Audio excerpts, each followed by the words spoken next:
Hello, my name is Dr. Colby Gage, and I'm excited to share this webinar with you about how you can build the ultimate phase one experience in your practice using WildSmiles and Grin. We've been using both products for a while, and I'm excited to share a couple tips and tricks about how this marriage of these two great companies has created a really different experience and a unique offering in our practice. This slide, I just have to put it in here. I am compensated by Grin and WildSmiles for this lecture and in various ways. But the clinical approaches and things are my own. And certainly you can feel free to use these products however you want to in your practice. So learning objectives for this lecture, I want to help you guys understand what the best way to create this one-of-a-kind experience in your practice is and what the products do for your patients and how they help elevate what you're doing in your office. Some of the techniques also that I employ help my treatment coordinator to have a very high conversion rate, especially a high same-day start rate, which we have typically about 90% conversion in our office, with about the majority of our consults being at least same-day contracts. So I think you'll find those tips very helpful. And then finally, oral hygiene compliance. Some of the tricks that we use with WildSmiles and Grin help us to get excellent hygiene, especially in young kids.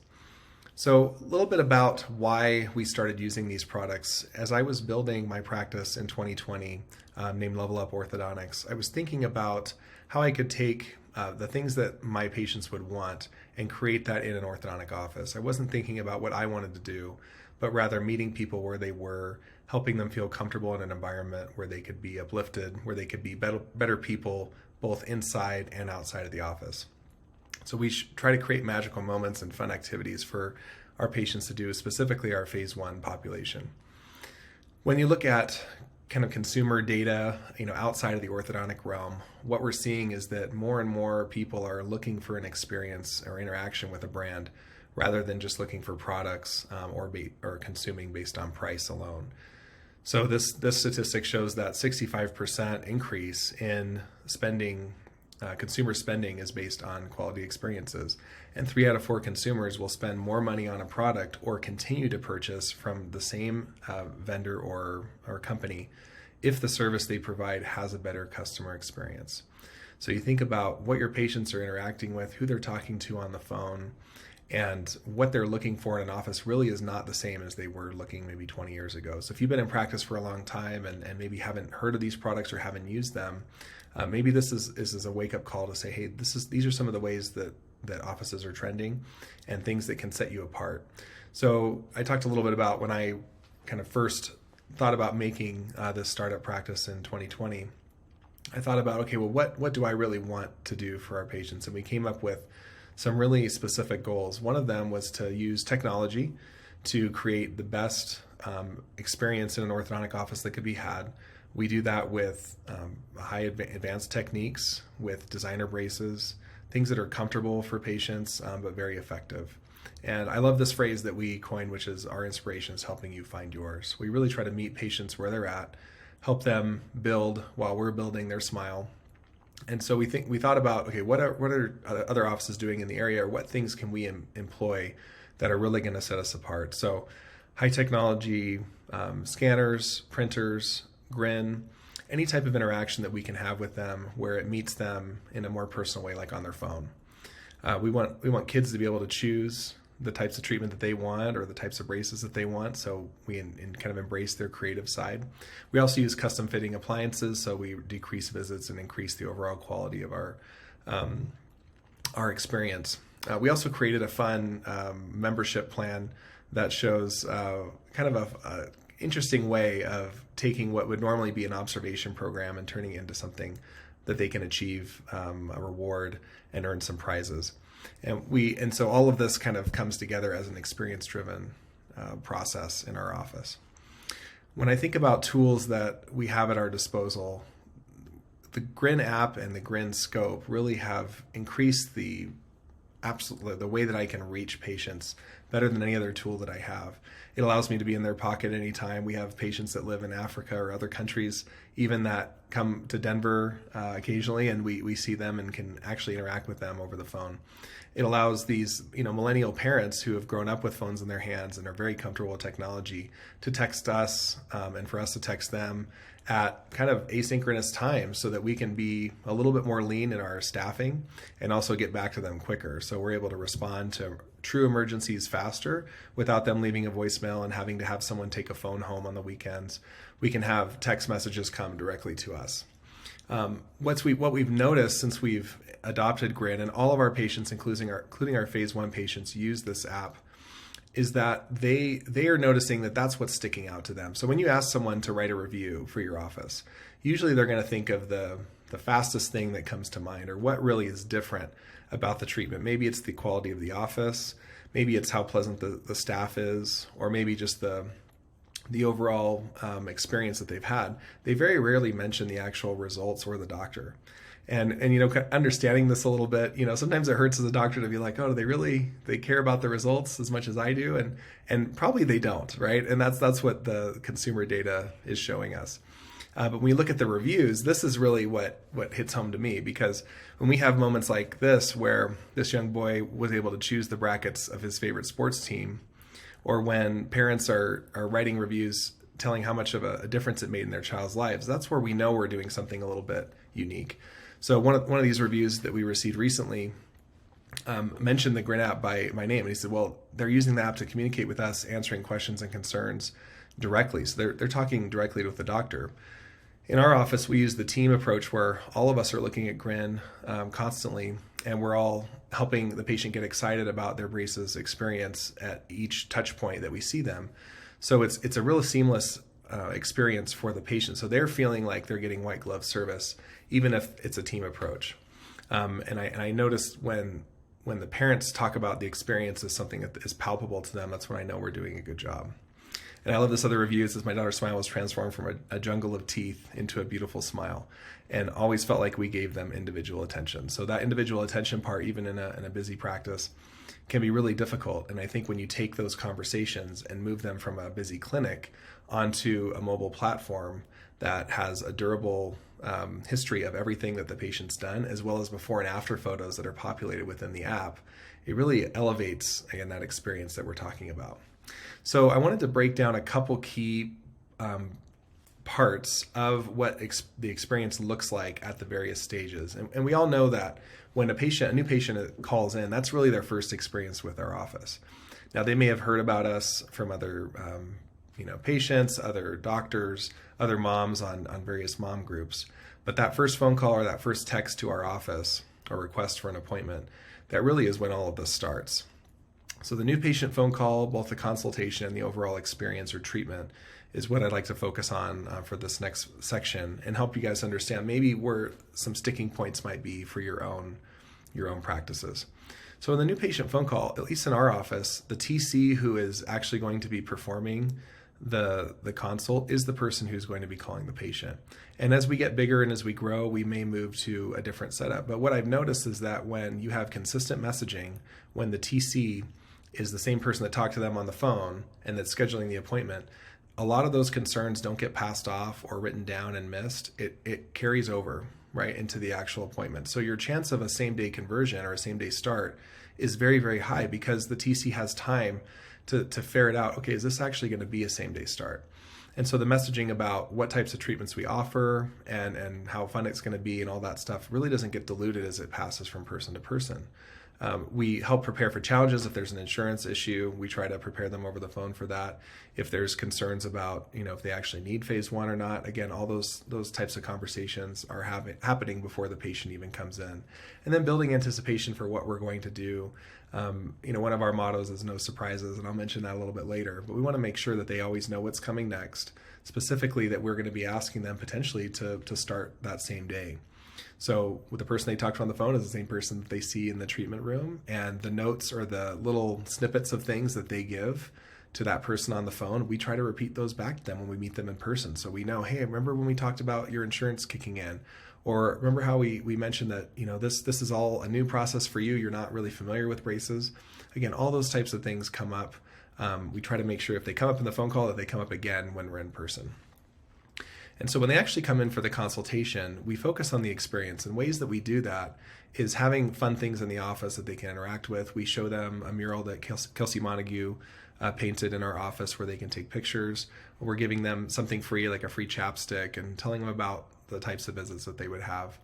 We try to focus on the child. Sometimes we talk over the children in order to get attention from the parent, but really children actually are asking to go to the orthodontist. In some cases, they're the ones requesting things like designer braces or treatment in general.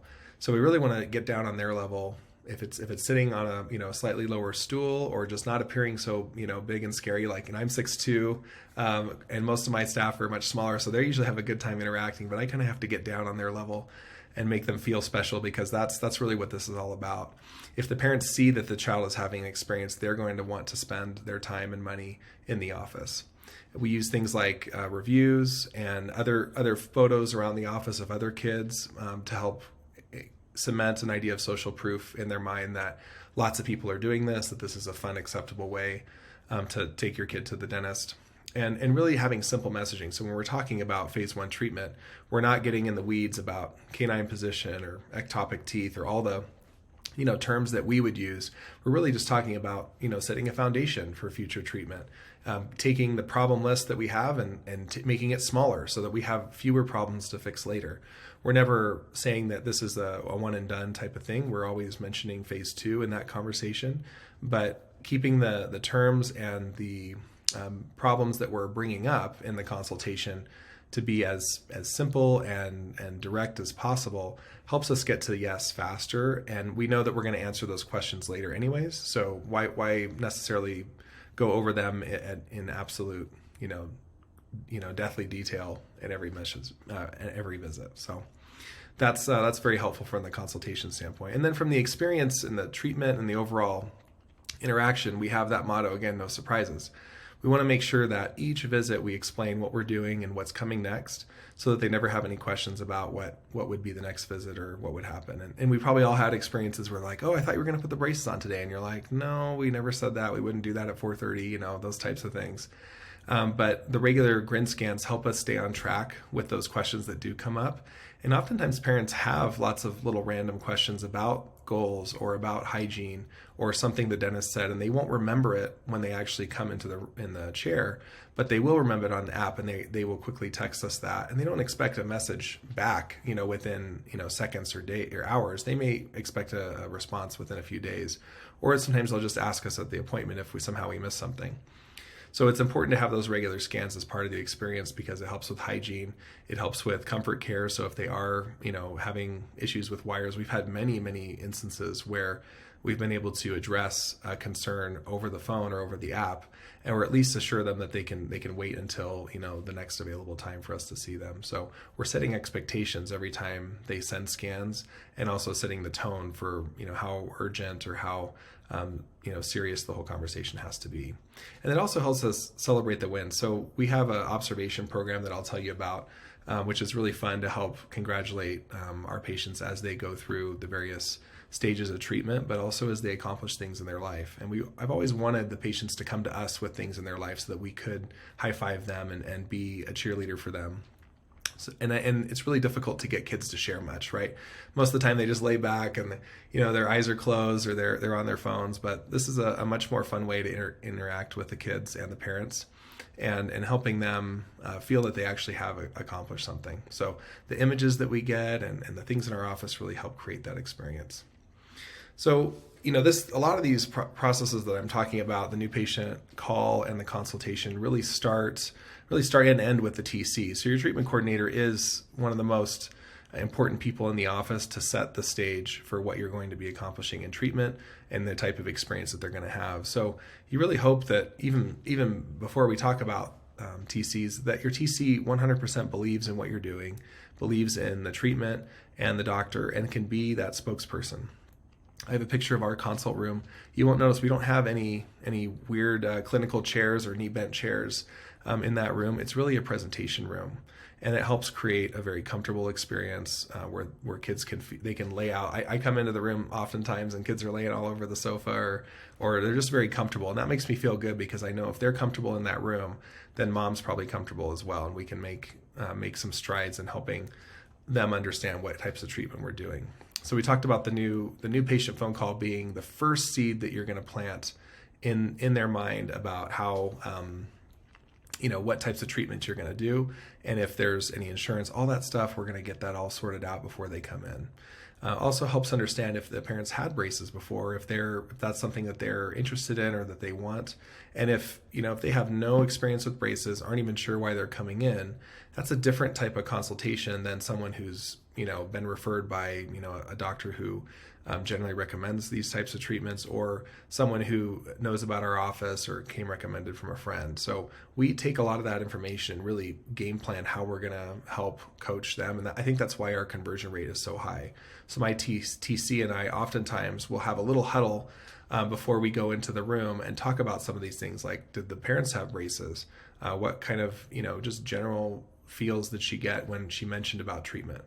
We oftentimes will start mentioning some of the treatments that we have, because again, if we're creating an experience in our office, we can't just like pull it out of a box once it's been recommended. I think we need to talk about the things that we do. And if we don't talk about the experience that our patients have, or some of the fun things that they're doing, then it really makes it hard for a parent to see themselves choosing that for their own kid. Now, maybe it's not time, or maybe the kid that we're talking to isn't ready for treatment, but another child in their home is. I think that's where a lot of TCs I see are afraid to recommend treatment, or even just talk about what treatments are done typically until the doctor comes in. And we have our TCs definitely pre-sell and talk more and more about WildSmiles and the Grin app and other things that we're offering before I even come into the room. So one of the first things my TC will do, if they're younger, she'll pull out the WildSmiles stick, which has all these little brackets on there, as you can see, and she'll say, "Hey, these are some of the designer brackets. Like, if you got braces, which one would you choose, or what colors would you want?" And those kinds of questions directed at the child, again, really help foster trust within that room.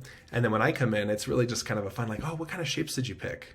And I'm not really going into the huge weeds about, "Oh, well, your canine position is this and that." I am mentioning those things to the mom, but that's not the primary concern. The primary concern is the child and the experience that they're having.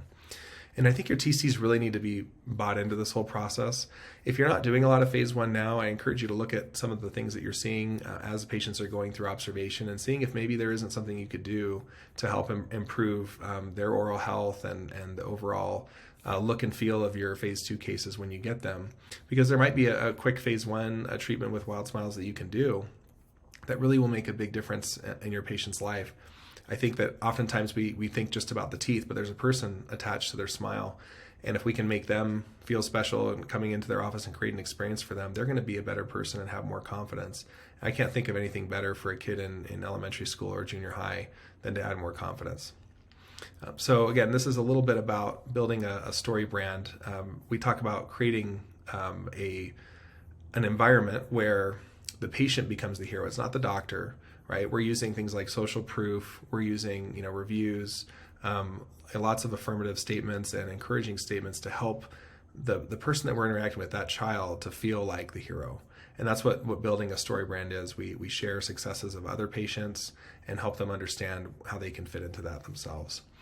So a little bit about phase one treatment. I'm going to go over my phase one protocols and typically what an average phase one case in our practice looks like. And again, a little bit about my biases as a doctor. I love phase one treatment because I feel like it does have the biggest impact on the orthodontic incomes, on their self-image, and their success with retention when it's done in the way that I'm going to show you. Because if you think about it, if a patient has been wearing a retainer at night during their phase one to phase two observation period, when you finish phase two, and maybe that phase two is shorter even, they're going to have no problem wearing retainers. They're like, "Oh, I remember what this was like. I remember what it was like to have to clean the retainer," or "I just remember, having to take care of it," or "I remember that one time that the dog ate the retainer. I don't want that to happen again because I was told how much replacement retainers cost." These are the types of things that get easier when a patient has had two phases of treatment. And like I mentioned earlier, one of the things that I will mention when I come into the room with the TC is like I will say to the patient or the mom, "Hey, you got all these problems. You got these 5 things that I see that are really, standing in the way of you getting the best smile possible. Let's take those 5 things and let's get it down to just 3 things, or let's get it down to 2 things. And if we can get your number of orthodontic problems down smaller, we're going to set the foundation for you to have a very fast phase 2 treatment when you're a teenager. And the parents really get that. I think that makes a lot of sense to them. Sometimes you can set up even to the conversation to say, well, mom or dad, what kind of treatment did you have? And oftentimes we hear, oh, well, they pulled 4 teeth, or they waited till I was older and I had braces for 6 years, right? We hear this all the time in TC rooms, and we're always kind of like, yeah, I'm sure everybody seemed to have treatment for 6 years, right? When you talk to these parents. But some of the times, whatever they mention as their kind of their bias or their framework for an orthodontic office, I kind of just use that and I say, well, we don't do it like that. We're not going to pull, your daughter's 4 teeth when she's 13. Or, yeah, you had treatment for 6 years. This is not going to be that way. The times have changed. Everything that we use is going to reinforce a shorter treatment time and more virtual visits, as well as making it a little bit more fun. And so it's really fun when I kind of take whatever their concern was and immediately just throw our brand at them to help combat those issues. They'll say things like, oh, I wish I had this when I was going through treatment. Or, man, this has changed a lot. And we'll say, yes, it has. And that is like the best possible day for me when I have a consult like that. So these are some of the things, again, that we use in our office. We have our mascot is a cuddly stuffed Yeti. We use 3D printed expanders, so it cuts down on separator appointments. We don't have any food restrictions with these, like we did with subgingival bands, because we really don't see any popcorn or things like that getting stuck. We just recommend no really sticky foods, but the kids are probably eating this stuff anyways, right? So we have very few of these come off. And then we're using the designer braces with WildSmiles on the upper three teeth, so upper 3 to 3.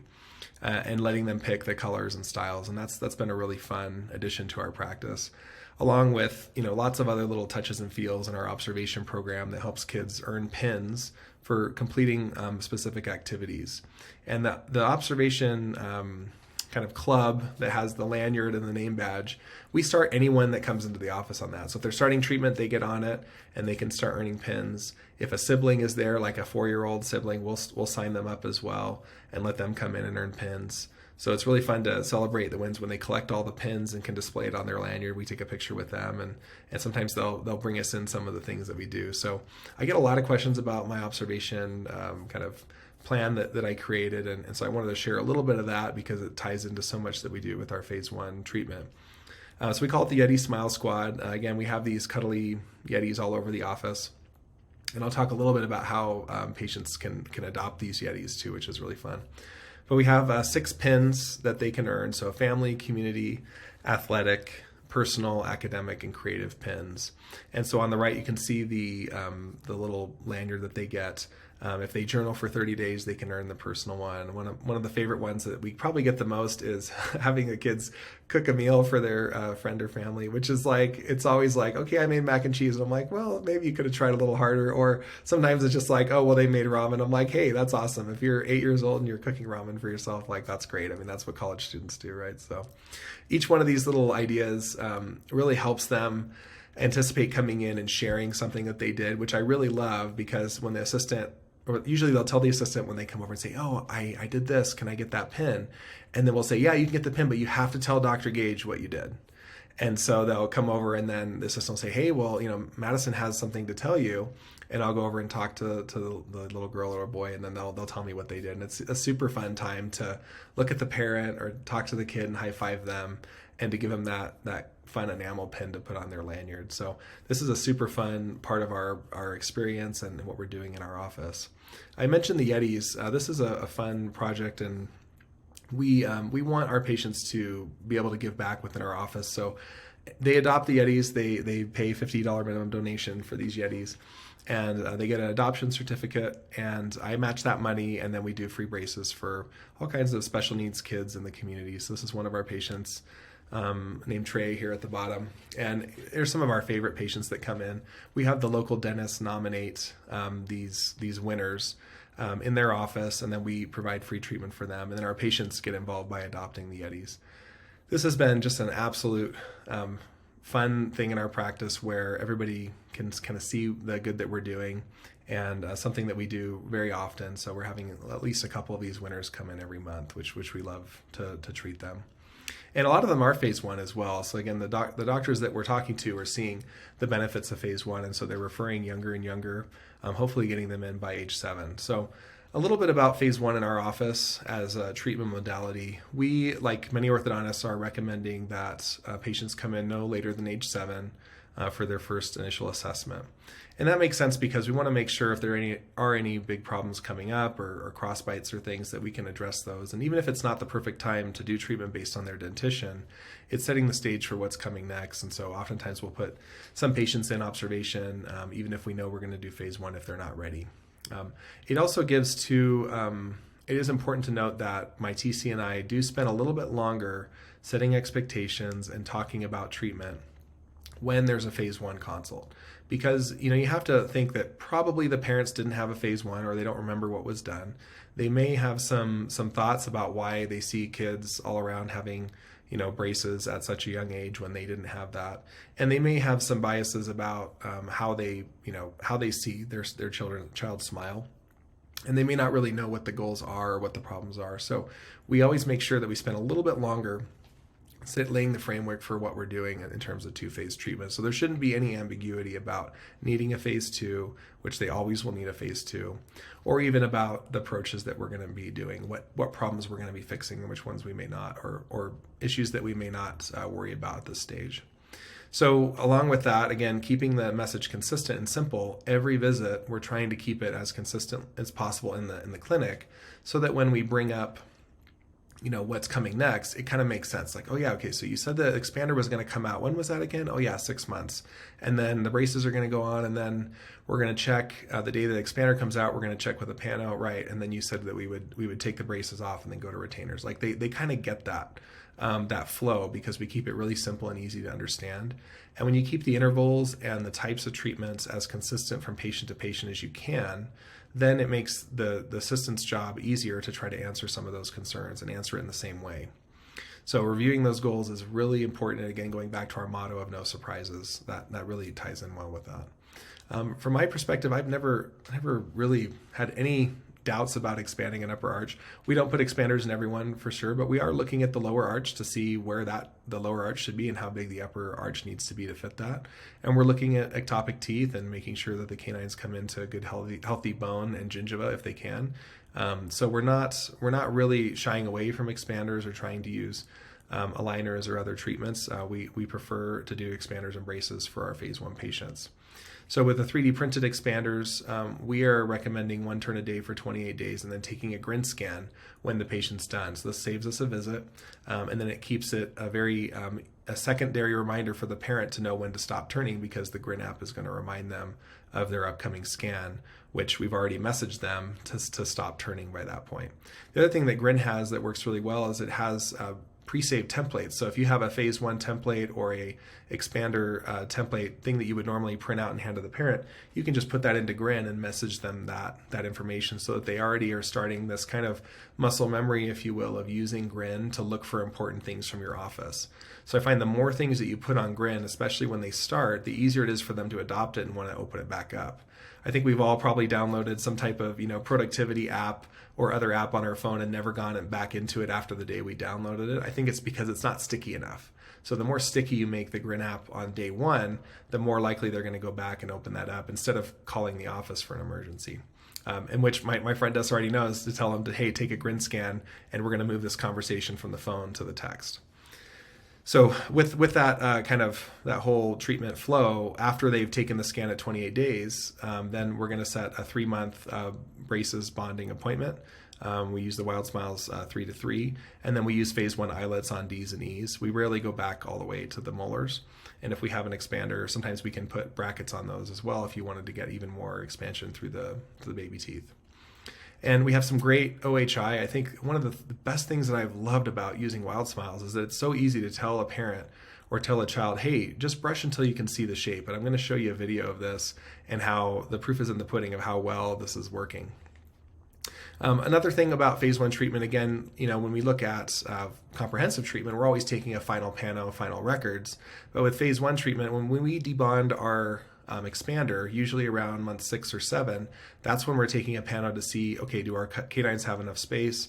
Are there any other ectopic teeth or baby teeth that we're worried about? And then we're just updating our goals and our treatment objectives at that point with the parent. And it gives us kind of this opportunity to say, hey, here's my report card. Let's look at this and high five and be happy that we've done the things that we hope to do. We do still extract baby teeth. Generally, when we're bracketing teeth, I find that in using expanders, I find we don't have to extract as many canines, primary canines. But if we do have a difficult impaction or really ectopic teeth, we're using expansion and extracting C's and D's. And so that does sometimes happen. We're usually trying to do that within that first 3 months. So the expander is placed, the expansion is completed, and then the teeth are extracted before we place the braces on. We try to leave about a millimeter and a half mesial to the upper C's, so we're running open coil spring on these cases. And I find that the tie wings are really deep in the WildSmiles braces, so I don't really see open coil spring coming out or slipping at all the contacts. So I found that's very helpful. Just the design of the WildSmiles braces is very good for this type of treatment. And then for retention, after we've debonded everything, we're using just an Essex with buildup around the baby teeth. Typically just a partial palate and 040 thickness, just so it's a little bit thicker. If we do need to cut a baby tooth out of the Essex, we can do that and still have enough rigidity to make it last for about a year. In our office, we typically will replace any Essex, observation kind of span between phases Essex at no charge, because we are really just using it as a guidance kind of appliance and making sure we hold the space. And then when all the baby teeth are gone, we have the patient stomp on it and get rid of it, which has been a really fun tradition and something I learned from Neil Kravitz, which I thought was a really fun way to make, again, those milestones and that experience really memorable for them. And then what we find too is that we'll do an in-person observation appointment when we need to take records or a new pano. But many times that's every other visit that we're actually updating our records. So if we have, let's say we finish phase 1 at age 9 and we're not expecting phase 2 until 11 and a half, then we may do every other appointment on Grin. And what our technique in our office is we create a virtual appointment. We call it an OBS Grin appointment. And if let's say we're doing it in 6 months, we will place that OBS Grin appointment on the first admin day of the month in my TC's column, and that will be her reminder to ask those patients specifically for Grin scans in that month so that we can follow up with them and have kind of our virtual check-in appointment. And she'll record which baby teeth came out. She'll ask, is the retainer fitting? All of this is saved in a template. So once they take that scan, we send them this template. They come back with those answers. And then now we've created kind of a checklist for everything that we needed to check in the observation appointment. We also ask them, hey, would you like to come in, or do you have some questions? So we're not necessarily, taking away from the experience saying, no, you can't come in. We're empowering them to say, you can choose how you want. And that really goes back to our motto of our inspiration is helping you find yours. We're going to be with you every step of the way, and we're going to meet you where you're at. So if you prefer to message us on text messages, or if you have a kid that's sick and you don't want to bring them in, we can move this to the app. So it gives us so many options because every single patient is using it versus trying to, pick and choose which one gets WildSmiles or which one doesn't, or which one, would get Grin. So in our office, we don't charge any different for these services. This is just part of the experience. So I mentioned earlier a little bit about this technique of brushing until you see the shape. And this has been, again, one of my favorite things that I've noticed. So here's a scan. This just came in just a few days ago. And the patient named Emery took a scan. I said, hey, I noticed some plaque around the gum line by the Mickey ears. Could you try and brush really good until you can see the shape and take another scan? So this is at 3:02. At least that's when I got to it, right? So it was 4:20 that I saw it. So, and I told her, hey, go ahead and brush. So that was the first scan. And then just a few minutes later, she went in and took another scan, and the hygiene was so much better. And so now I'm, giving her, a gold star basically on the app. And I can't wait for her to come back in so I can just, again, continue to praise her and congratulate her on such a good job, because it looked so easy. And I think about how long we have spent in our office trying to go over OHI. I think all of us have had patients where they're like, okay, you ask them to go brush at the brushing station. They come back, the teeth look exactly the same, gross as ever. And then you get down, your assistant's sitting there saying, okay, hold the bristles like this and do this motion, and you're brushing with them so they can see in a mirror. None of that works. It has not worked. If it did work, we wouldn't be doing it. We wouldn't have these problems. What we're noticing now is that just simple, hey, brush until you see the shape, and they're coming back with like A+ hygiene without doing anything different. So this is really a game changer in our office, and something that has made the OHI concerns in a phase 1 treatment virtually disappear. The other thing that has been really helpful with using Grin is that we're saving appointments, right? So because we actually are moving the observation appointments to the app, and we're using 3D printed appliances, we're getting these treatments down to about 5 to 7 visits. So a typical phase 1 in my office is about 10 to 12 months, about 5 to 7 visits. We're booking our braces on appointment approximately 3 months after expansion is done to get some driftodontics and get the teeth to erupt a little bit more if that's an issue. So for example, here's a really cool feature in Grin where you can do a side-by-side scan. And I love sending this to parents because sometimes they don't even realize how much things have changed. But here was April 28th to the May 26th, seeing a full crossbite corrected. Just with the 28 turns that we did in our protocol. So then 3 months after this appointment, then that's when they would get the braces. And then, after the treatment's done, again, I mentioned earlier, we are doing about every other visit on Grin. So kids are really used to the app by then, and the parents are like, hey, I might be able to move this appointment to the app, right? And they're asking us at their normal observation appointments if they can skip the visit, which we're totally fine with as long as we have our records current and we have a kind of a report and general idea of what's going on. The other thing that I really love about this whole brush until you see the shape idea is that we're really not spending a lot of time on OHI in the room. So it does not take long to set up someone on the Grin app. The whole time is about 5 minutes. What my assistants do now is while I'm coming into the room just to greet them, they will take the phone number and the email from the chart and immediately pop that into Grin and say, hey, I just sent you a text message. And while the mom's waiting there, while we're getting the NOLA in or whatever we're doing for braces, or for the expander rather, we are setting them up on there so that they get to the screen where it says take a scan in just a few minutes. And so they're ready to go.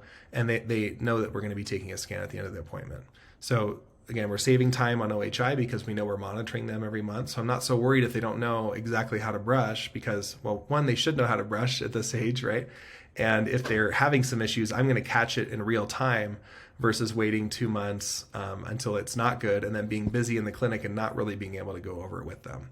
So moving those conversations to an asynchronous platform like Grin and using the designer braces with the shapes that they can see takes the guesswork and all the training out of this. And it really frees up chair time for us. So our whole technique that ever since we've been using Grin is once the wires are in and everything's been checked is get them out of the clinical chair and get them to go to a mirror where they're now kind of on their way out. They're starting to understand, okay, this is a quick appointment and we're getting that scan so that we can really say, this is how we're going to follow up with you. And moving any conversations that we can about any instructions or reminders to the app so that they're aware of what's happening. So again, I talked about a little bit of my process. We're saving at least 2 or more in-person visits. We're getting better hygiene, which is leading to a better experience, which is this all about. So we're scanning the day of delivery. So the parents are setting up and creating a Grin account the day that we cement the expander or appliance. 28 days later, when the turns are completed or should be completed, they're taking another scan. And at that point, we just have a simple process in our office where my front desk staff, when they see a scan that is flagged to check for expansion, it just gets assigned to me, the doctor, and then I just quickly sign off on it and tell the parents, hey, look forward to seeing you at your next appointment to put the braces on. And that's it. They know to stop turning. We're not having patients overturning or underturning. We're getting what we want so that we're not surprised either when they come in. So again, going back to that motto of no surprises. And then 2 to 3 months after, we're placing the braces and taking a scan as well. So we have a record of what's going on and updating them every step of the way. It's been just awesome for us, and I can't wait for you guys to try these techniques in your office if you haven't already, or to try to marry these two products so that you can get that experience that we're all looking for, that would drive even ourselves into a business or into a brand. We want to build that loyalty and we want to create something different. So some of the concerns I do, I've been working with Grin for a while, and I do get concerns from parents and also hear it from doctors as well. So one of the most common concerns, is this going to take a lot of time? Is this going to be like this kind of clunky process? It's really not. It gets, again, the way to sign up is very quick. It gets text directly to the patient's inbox, and then they can download the app very quickly. We oftentimes will text them our Wi-Fi password as well, just so that they're on the network, so they get the fastest download speeds that they can. So we're not scheduling extra time. So if you're normally booking an hour or 40 minutes for an expander delivery, you would still do it within that same 40 minutes, because again, you're not going to be spending as long on reviewing a printed piece of paper with them on instructions. You're not going to go into great detail on OHI, because you're going to be doing that on the app later. And again, you can have saved replies for that. Sometimes parents are like, wait, do I really have to download that? But when you talk about the value add to them, especially to millennial parents, they understand, okay, this is going to make my life easier. And they understand too, calling the front desk is not going to get you access to the doctor and his team, his clinical team. So that's all those conversations only happen on Grin in our office. So when they understand that, it's no problem at all to download it. Sometimes the other concern is, well, okay, I want to do this in my office, but my team, they're a little bit hesitant to do this. I find that the team members are actually the most excited when you're looking at implementing Grin, because they sometimes will know what's happening in an emergency before the patient walks in. So no one's surprised with a broken bracket when they were told it was a pokey wire, at the end of the day. Having Grin scans so that when patients do come in, we know what's going on has been a game changer for my office. And just little systems, sending the patient an invite before they sit down in the chair, just so they can start that process when there's a little bit of downtime. All those things can happen to really make it really streamlined for you. And again, if you're not cherry picking who gets what, and it's just everybody in your office, it's a lot easier to implement. And the last thing is, well, our patient's not going to scan. We do have a fair amount of patients that forget to scan, or maybe it's because they didn't turn their notifications on when they first installed the app. So we always let them know, hey, we really want your notifications on, because that's how you're going to be reminded. And then if they're having trouble scanning, sometimes we'll come back to, okay, if you need an extra visit, you need to send in a scan. But ultimately, it's really easy to send in messages to have them do that. So I don't find that is a huge disadvantage or obstacle to getting the information that we want. One of the other things that WildSmiles brings up is, well, okay, wait, I'm going to use WildSmiles braces, which are a premium, designer bracket. If I don't normally do phase one, what should I charge? And I think you should charge whatever you feel is fair. Our UCR in our area is, average to high for what we're doing. And again, we understand that the experience really is what's driving those prices, and we're happy to use a premium product when we're providing a premium service. So typically our phase one and phase two costs are roughly the same. I know many doctors who will charge a little bit less for phase one so that, the phase two can be a bigger expense, or I see the opposite, where they'll charge more for phase one and they'll be incentivized to do as much as they can. So phase two is a quick 10 to 12 months. Possibly with aligners or whatever the patient wants. So I think whatever works for you, I would talk to your TC and see the way that it works for you guys, because if your TC is a little bit hesitant to be charging a lot for phase one, maybe you come in with a lower fee, but just be really transparent about the phase two being a little bit more. We don't have any issues with parents rejecting a phase one because of cost. They really just want to make sure they know what's going on each step. And with our mottos and everything that we're doing, they're really happy to sign up. And again, our conversion for phase one is 90% or higher every month. So it's definitely working for us. So I encourage you to try it. Some doctors have concerns about the shape and style of brackets. The engineering and the actual tolerances of the brackets are very, very good. We, instead of using, for example, the incisal edge of the pad, we use the bracket slot as our reference to the incisal edge when we're lining them up, because the shapes may be different right to left. And that's just a kind of a quick eyeball adjustment that you do after placing a few. It's really not that hard. The other thing is, with the different shapes, it's like, is this going to be an inventory concern? Is this hard? Well, WildSmiles has made it really easy to order. We actually have a pad that we just take a picture of and text to the ordering people at WildSmiles, and they're able to send exactly the prescription of brackets that we want. They come in Roth and MBT, 022 and 028 or 018, so it's really easy to find the type of bracket that you're used to, and to keep those stocked. It really just takes about a minute to order them, and really fast to just get a couple brackets here or there as you need them.